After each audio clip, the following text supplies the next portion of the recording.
gbogbo ẹni bá fẹ́ access gbogbo lecture kó lọ wo Mighty Channel Visuals. wọ́n tó o bá ti tẹ̀lé péjì náà máa lọ fọ́lò rẹ̀ fọ́lò péjì téèyàn fọ́lò nù.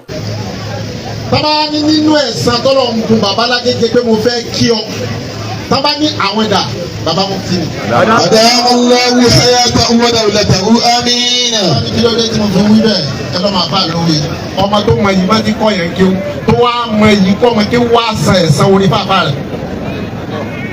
bàbá Mufty ẹ̀ ní ikú. Àmín ya Allahu. àtó ní Ìlọrin ààyè mẹ́ta lè ní tí máa ń wò yín tẹ̀ ti bàjẹ́ ẹ ti nàró láàyè mẹ́tẹ̀ẹ̀ta ọba tó ní ló sì nàró yín ọba tó wá ní tó nàró yín ní mẹ́tẹ̀ẹ̀ta ní ẹ̀dá kan ò lè gbé àwọn tọ́lọ̀ ní tara wọn jáde ẹ ti nàró lára wọn àwọn tí wọ́n kọ́ yín ẹ ti nàró lára wọn ibi tí wọ́n yẹ wá tí tètè iṣẹ́ táyé bá ṣe ilé àfàgbà àfàyè ìwàlẹ̀ ẹ̀ nàró bẹ̀. Ṣéèkù. ṣé ọlọ́mọ ló ní ọkà àti gbọ́rọ̀ ó gbọ́ kẹ́lí máa yẹ bẹ́ẹ̀ bá wá gbọ́ ẹ wo Mufty ẹ̀dẹ̀ wo ọ̀rọ̀ yẹn ẹ̀yin lọ́rin ẹ gbọ́rọ̀ tí bàbá àgbà lẹ́dẹ̀ ń sọ nílọrin.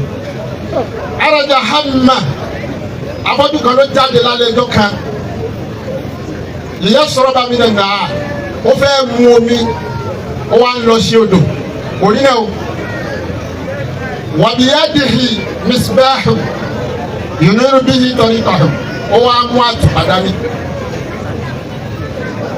láti fi rí náà lójú ọ̀nà kò sì rí náà. fàṣàyàwó ábìlì mọ̀mọ́sẹ̀rì ó wá pàdé ọdẹ kan tó ń rí náà tí ń bọ̀ láti bú ọdẹ yẹn wá ń wọ ọdẹ yẹn wá náà nìyí. ó wá ní kéé fata ábìlì mùsùlùmá wọ́n wọlé ayé nfa ọ̀gá kílódé tó ń wá àtùpà dání àtùpà yóò wúlò fún ọ. kọ́ lànà afọ́jú yẹn ní bẹ́ẹ̀ ni ó ló mọ ìyí pé àtùpà tó ń mú dání kò wúlò fún un.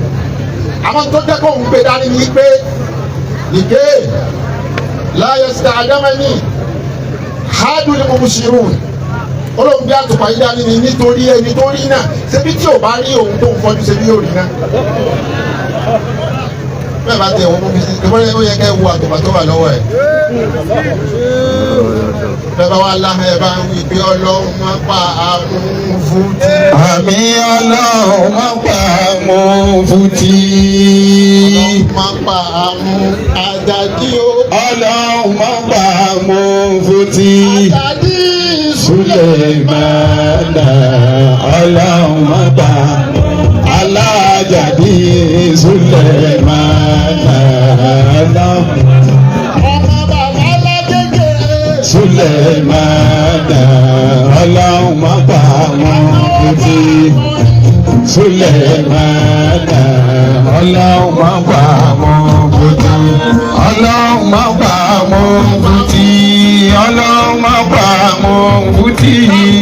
Ọlọ́run máa pa Adéolúwa. Ọlọ́run máa pa Mufty.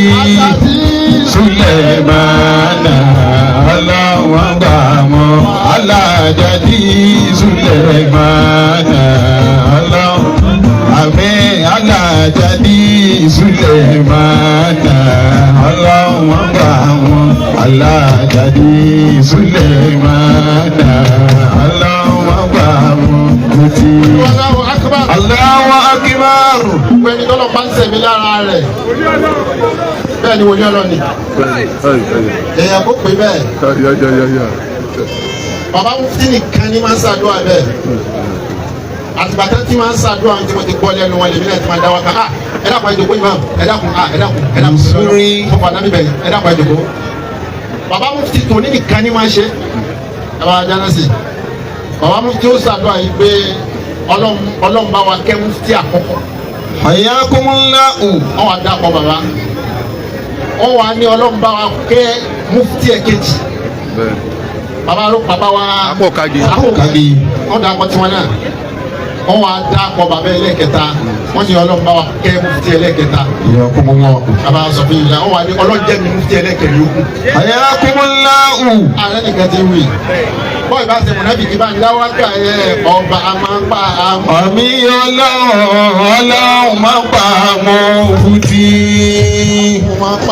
Àmín Ọlọ́run máa pa Mufty. Sulemana. Ọlọ́run máa pa Sulemana ọlọ́wọ́ wà wọ́n kùtì. bàbá wa náà Ya Allah hayata. bẹ́ẹ̀ bá ń ṣe báyìí lọ àwọn ìgbà kìíní lọ. Akramakumullahu. àfọlọ́hù adébùdéni àdábìdáwọ̀tì. Afallahu an abudene hada bidawati.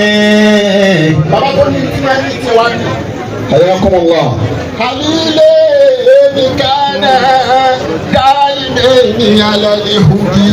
خليلين كانا دائمين على الود. bàbá wa máa ń wí ẹ fi hàn pé fẹ́ràn bàbá Mufty láti jẹta àwọn tá a délé nínú àbálẹ̀ rẹ̀ àwọn náà fẹ́ràn yín subhana rabbi.